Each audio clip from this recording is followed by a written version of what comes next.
Ce fut un vote à l'arraché, un oui mais du bout des lèvres à gauche, mais une victoire quand même, une victoire symbolique pour Manuel Valls. Certes, il a manqué 41 voix, 41 frondeurs, mais le plus important pour lui est d'avoir remporté ce duel à l'intérieur de la gauche. Problème, pour Manuel Valls, les rangs des frondeurs sont passés de 11 sur le vote de confiance à 41 cette fois-ci. C'est beaucoup, c'est même préoccupant pour un Premier ministre qui a devant lui des votes très difficiles.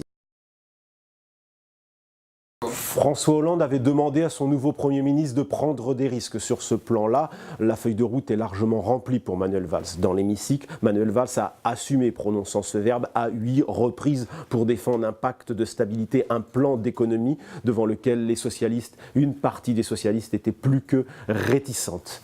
Le plus centriste des socialistes français n'a pas eu besoin de forcer sa nature pour endosser les habits de social-démocrate. Lui est passé à l'échelon supérieur. Ce social-libéral est beaucoup plus à l'aise quand il croise l'italien Matteo Renzi, nouveau chef de gouvernement et surtout nouvelle coqueluche des progressistes européens. Il est beaucoup plus à l'aise avec lui qu'avec les représentants, certains représentants du Parti socialiste français, si archaïque et parfois pas totalement démarxisé sur le plan de la doctrine. Car avec cette bataille sur le pacte de responsabilité et le plan d'économie, on rejoue l'éternel match entre les anciens et les modernes. Et sur ce plan-là, Manuel Valls peut se féliciter d'avoir remporté une manche.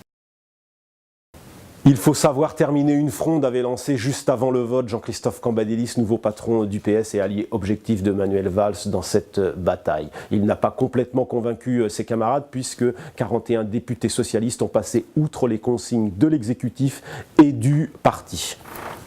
C'est un problème évidemment pour Manuel Valls qui rodait là son nouveau dispositif politique avec Jean-Christophe Cambadélis pour le parti et Bruno Le Roux pour le groupe. C'est donc un revers de taille. Un revers presque historique car on ne se souvient pas d'une telle rébellion à l'intérieur d'un groupe parlementaire.